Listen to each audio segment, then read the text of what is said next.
ಸಾಹೇಬ್ರವರು, ಸುನೀಲ್ ಅವರು ಈ ಒಂದು ಟಿ ನರಸೀಪುರ ಮೀಸಲು ಕ್ಷೇತ್ರ ಮತ್ತು ವರ್ಣಾ ಕ್ಷೇತ್ರದಲ್ಲಿ ಕ್ರೀಡಾಂಗಣ ಆಗಬೇಕು ಅಂತ ಸುಮಾರು ದಿನಗಳಿಂದ ಒಂದು ಬೇಡಿಕೆ ಇತ್ತು.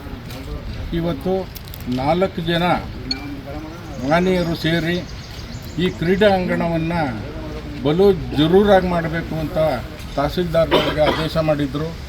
ತಹಸೀಲ್ದಾರ್ ಸಾಹೇಬ್ರವರು ಬಂದು ಇವತ್ತು ಸರ್ವೇಯವರು ಮತ್ತು ಈ ಡಿಪಾರ್ಟ್ಮೆಂಟ್ನವ್ರು ಬಂದು ಇವತ್ತು ಹಸ್ತಾಂತರವಾಗಿ ಅವರು ತಗೊಂಡಿದ್ದಾರೆ. ಕ್ರೀಡೆ ಇಲಾಖೆಯವರು ಮುಂದೆ ಇಲ್ಲಿ ಕಾರ್ಮಿಕರು ಯಾರು ಕೆಲಸ ಮಾಡ್ತಾಯಿದ್ದಾರೆ ಅವ್ರಿಗೇನು ತೊಂದರೆ ಆಗೋದಿಲ್ಲ. ಯಾರು ಹೆಣ್ಮಕ್ಳಿರ್ಬೋದು ಗಂಡು ಮಕ್ಳಿರ್ಬೋದು, ತೊಂದರೆ ಆಗೋದಿಲ್ಲ. ಸುಮ್ಮನೆ ಯಾರೋ ಹೇಳೋದು ಮಾತನ್ನ ಕೇಳೋದು ಬೇಡ, ಗಲಾಟೆ ಮಾಡ್ಕೊಳ್ಳೋದು ಬೇಡ. ಹಂಗೇನಾದ್ರು ಇತ್ತು ಅಂತ ಅಂದರೆ ಮಾನ್ಯ ಮುಖ್ಯಮಂತ್ರಿಗಳಿಗೆ ಮತ್ತು ಉಸ್ತುವಾರಿ ಮಂತ್ರಿಗಳ ಹತ್ರ ನಾವು ಕೂಡ ಬಂದು ಈ ಥರ ಎಲ್ಲ ಬಡವರು ಕೂಡ ಇಲ್ಲಿ ಕೆಲಸ ಮಾಡ್ತಾಯಿದ್ದಾರೆ, ಅವ್ರಿಗೆ ತೊಂದರೆ ಆಗಬಾರ್ದು, ದಯಮಾಡಿ ಅವ್ರಿಗೊಂದು ಭಾಗನ ಉಳಿಸ್ಕೊಡ್ಬೇಕು ಅನ್ನೋದನ್ನು ಕೂಡ ನಾವೆಲ್ಲ ಮುಖಂಡರುಗಳು ಅದನ್ನು ಕೂಡ ಮಾತಾಡ್ತಾ ಇದ್ದೀವಿ. ಇಲ್ಲಿ ಕಾರ್ಮಿಕರು ಸುಮ್ಮನೆ ಏಕಾಏಕಿ ಕೆಲಸ ಮಾಡೋಕ್ಕೆ ಬಂದಾಗ ತಡೆಯೋದು ಮಾಡೋದು ಬೇಡ. ಅವ್ರಿಗೆ ತೊಂದರೆ ಆದಾಗ ನಮಗೂ ತೊಂದರೆ ಆದಂಗೆ ಆಗುತ್ತೆ.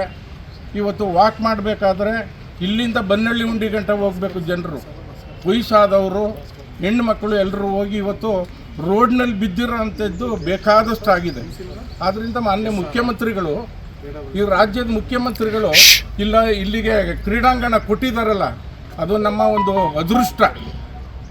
ಆದ್ದರಿಂದ ದಯಮಾಡಿ ಏನು ಕಾರ್ಮಿಕರು ಇದ್ದೀರಿ ಯಾರು ಕೂಡ ಅದನ್ನು ತಡೆಯೋದು ಬೇಡ. ಏನು ಹಸ್ತಾಂತರ ಮಾಡಿದ್ದಾರೆ ಇವತ್ತು ಅವರು ನಾಳೆಯಿಂದ ಕೆಲಸ ಮಾಡಲಿ. ಯಾವಾಗಲೂ ಕೂಡ ನಮ್ಮ ಪೊಲೀಸ್ ಇಲಾಖೆಯವರು ಇರ್ಬೋದು, ಸರ್ಕಲ್ ಇನ್ಸ್ಪೆಕ್ಟರ್ ಇರ್ಬೋದು, ತಹಸೀಲ್ದಾರರು ಇರ್ಬೋದು, ಇಲ್ಲಿ ಬಂದು ದಿನನಿತ್ಯ ಅವರು ಇದು ಮಾಡೋಕ್ಕಾಗೋದಿಲ್ಲ. ಆಫೀಸ್ ಕೆಲಸಗಳು ಬೇಕಾದಷ್ಟು ಇರ್ತದೆ. ದಯಮಾಡಿ ಕ್ರೀಡೆ ಇಲಾಖೆಗೆ ಇವತ್ತು ಕೊಟ್ಟಿದ್ದಾರೆ.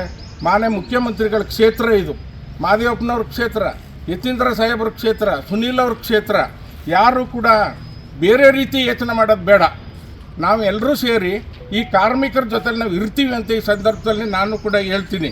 ಯಾಕಪ್ಪ ಅಂತ ಅಂದರೆ ಇಲ್ಲಿ ಬಂದಿರೋರೆಲ್ಲ ಬಡ ಹೆಣ್ಮಕ್ಳು ಗಂಡು ಮಕ್ಕಳು, ಅವ್ರಿಗೆಲ್ರಿಗೂ ಇಲ್ಲಿಂದ ಖಾಲಿ ಮಾಡಿಬಿಡ್ತಾರೆ, ಇವ್ರು ಹೊಟ್ಟೋಗ್ಬೋದು ಅನ್ನೋದನ್ನು ಒಂದು ಊಹೆ ಸುಳ್ಳು ಹೇಳೋದನ್ನು ಬೇಡ. ಇಲ್ಲಿ ತಪ್ಪು ಸಂದೇಶ ಆಗೋದು ಬೇಡ. ಮಾನ್ಯ ಮುಖ್ಯಮಂತ್ರಿಗಳ ಹತ್ರ ಇಲ್ಲಿ ಯಾರು ಲೀಡರ್ಸ್ ಇದ್ದಾರೆ ಅವ್ರನ್ನ ಕರ್ಕೊಂಡೋಗಿ ನಾವೆಲ್ಲರೂ ಕೂಡ ಮಾತಾಡ್ತೀವಿ. ದಯಮಾಡಿ ಯಾರು ಕೂಡ ಅನ್ನತೆ ಭಾವಿಸ್ತೇನೆ ನಾಳೆಯಿಂದ ಕೆಲಸ ಮಾಡೋಕ್ಕೆ ಕೋಪ್ರೇಷನ್ ಕೊಡಬೇಕು ಅಂತ ಈ ಸಂದರ್ಭದಲ್ಲಿ ಹೇಳ್ತಾ ಕೈ ಮುಗಿದು ನಿಮ್ಮ ಎಲ್ರಿಗೂ ಮನವಿ ಮಾಡ್ತಾ ಇದ್ದೀನಿ ಕಾರ್ಮಿಕರಿಗೆ. 5 ಎಕರೆ ಮಂಜೂರಾಗಿದೆ. ನಾವು ಈ ದಿವಸ ಅದನ್ನು ಹಸ್ತಾಂತರ ಪ್ರಕ್ರಿಯೆಯನ್ನು ನಾವು ಮುಗಿಸ್ಕೊತಾ ಇದ್ದೀವಿ. ಕೆಲಸವನ್ನು ನಾವು ಮುಂದಿನ ದಿನಗಳಲ್ಲಿ ಅಂದರೆ ಇನ್ನು 2-3 ದಿನಗಳಲ್ಲೇ ನಾವು ಪ್ರಾರಂಭ ಮಾಡ್ತಾಯಿದ್ದೀವಿ. ನಾವು ತಹಸೀಲ್ದಾರ್ ಅವರು ಬಹು ದಿನಗಳಂತ ನಿರೀಕ್ಷೆ ಇರ್ತಕ್ಕಂಥ ಕ್ರೀಡಾಂಗಣಕ್ಕೆ ನಮಗೆ ಎಲ್ಲ ರೀತಿಯ ಸಲಹೆಯನ್ನು ಮತ್ತು ಸಹಕಾರವನ್ನು ಕೊಟ್ಟಿದ್ದಾರೆ. ಅವರು ಇವತ್ತು ನಮ್ಮ ಸುಪರ್ದಿಗೆ ಕೊಡ್ತಾ ಇದ್ದಾರೆ. ನಾನು ಮತ್ತು ನಮ್ಮ ಇಂಜಿನಿಯರ್ ಹೆಡ್ ಆಫೀಸಿನಿಂದ ಬಂದು ನಾವು ಇದನ್ನು ಸುಪರ್ದಿ ತಗೊಳ್ತಾ ಇದ್ದೀವಿ. ಒಂದು ಎಷ್ಟು ದಿನದಲ್ಲಿ ಮುಗಿಯಬಹುದು ಕಾಮಗಾರಿ? ಈಗಾಗಲೇ ನಮ್ಗೆ ಗೊತ್ತಿರೋಂಗೆ ಲಾಸ್ಟ್ ಬಡ್ಜೆಟ್ನಲ್ಲಿ ಆಗಿರೋದು ಇದು. ನಮಗೆ ಇನ್ನೊಂದು 15 ದಿವಸದಲ್ಲಿ ನಾವು ಈ ಟೆಂಡರ್ ಪ್ರಕ್ರಿಯೆಗಳನ್ನು ನಾವು ಪ್ರಾರಂಭ ಮಾಡುವಂಥದ್ದು.